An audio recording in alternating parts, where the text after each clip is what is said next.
to Sergio's Structural Engineering channel. Today we are going to solve together a simple frame for a structure. This is an exercise that you can find in any initial courses of civil or structural engineering, building engineer or architecture. The first thing we have to do in order to face how to solve the structure is to determine the degree of static indeterminacy. For that reason, we are going to show which are the reactions on the structures. We have here as a fixed support a vertical reaction. We also have here a horizontal HE reaction, and also this is going to be a sliding support that only can provide vertical reactions. Okay, the degree of static indeterminacy that we are going to call key is the number of the unknown reactions, is 3, less the laws of static for a 2D frame problem. So 3 minus 3 is 0, so we can conclude that this structure is isostatic. The activity that we have to perform is to deduct the unknown value for the reaction. And in order to do that, we are going to use the static laws. First thing we have to do is to establish vertical balance of forces. Okay, so we have these reactions, UA plus UB is equal to the resultants of forces for each of these parts of the structure. So we have 500 plus 700 plus 400. Also, we can take moments, okay, equal to 0 for any point of the structure. We are going to select the point D, and then we are going to assume this sign convention for the criteria of forces. So we take moments for D. We have that dA multiplied by the arm, that is 10 meters, should be balanced the bending moments for these resultants. So we have 500 multiplied by 8.5 plus 700 multiplied by the half of 7, 3.5. After doing some calculations, we get the values for the reactions in accordance with the static law. So we have a vertical reaction of VA is rising to 770 kilonewton. VD, that's the vertical reaction in the point D, is 930 kilonewtons. And also the reaction, the horizontal force component for the structure HE is equal to 0, since there are no external horizontal forces applied to the structure. Once we have deducted the reactions value, then we have to face how to get the values for internal forces and bending moments for each element of the structure. Let's start with this slope member, okay? And that is what is represented here. The first thing we are going to do is to make a cut section here at a distance x from point A, in order to establish the bending moments balance and forces balance. The aim of this exercise is to learn that when we have this kind of load applied to a slope on inclined members, not only bending moments are generated, also we have shear forces and axial forces, okay? But also we have to keep in mind that these axial forces and shear forces has to balance the vertical reaction in point A. These axial or shear forces, nothing has to do with the horizontal reactions, that, remember, in our case is 0, because there are no horizontal forces applied externally to the structure. Let's find together the laws for axial forces, shear forces and bending moment in this element from A to B. Let's start with the axial forces, and then we are going to establish balance along the axis of the member. So then axial forces, that is depending on length x between A and B, shall be equal to the axial component of the reaction, that is 770 kilonewton per sinus of this angle, less the axial component due to this balance with the resultant forces.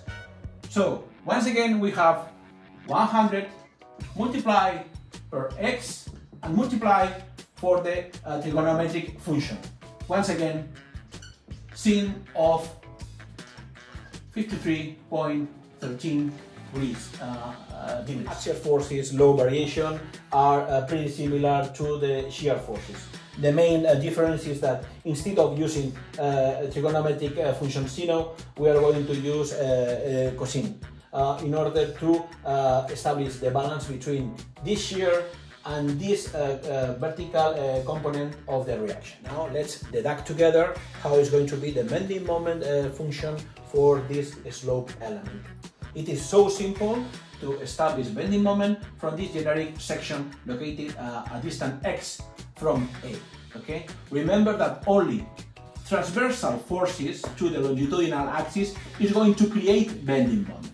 So if we establish that balance of bending moments, we have to take into account this component of shear due to the reaction,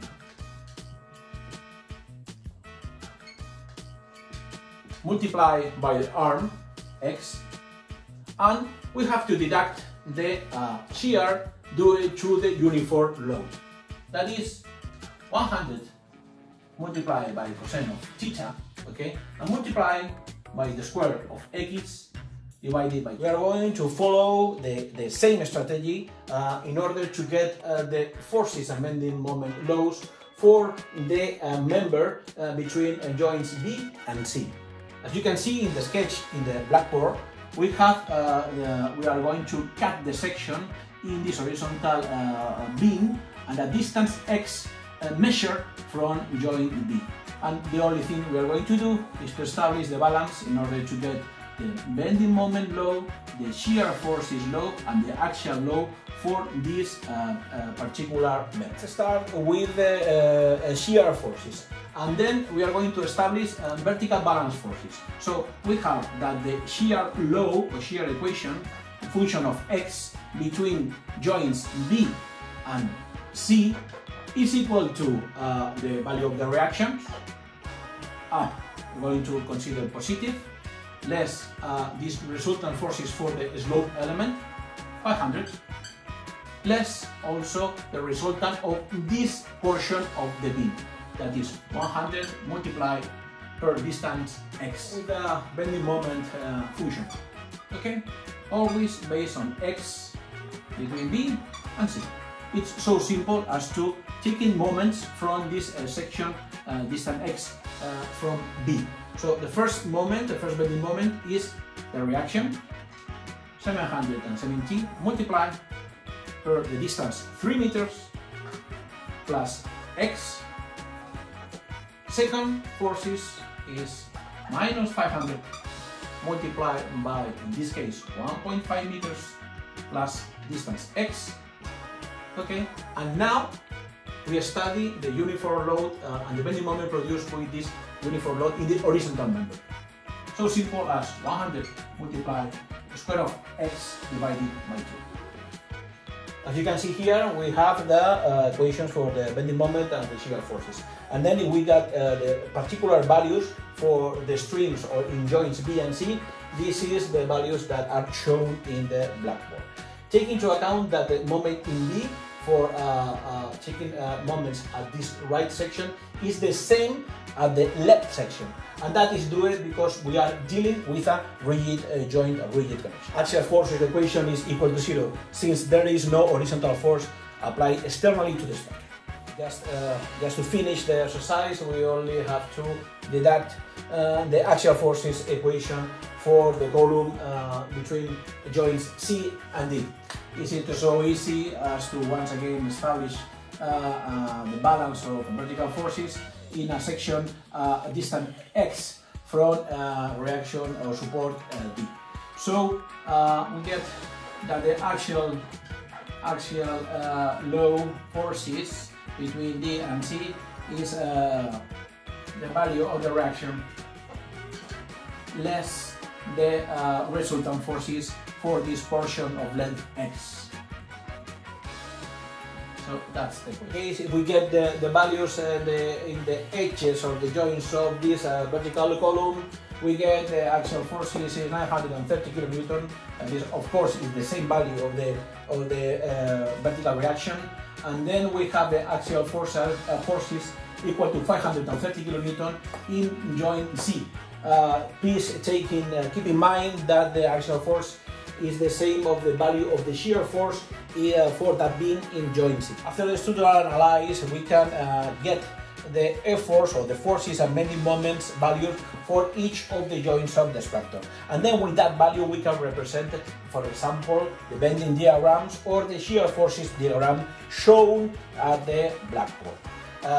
It is important also to highlight that when the shear forces get to zero value, is in that point where we're getting the maximum positive bending moment.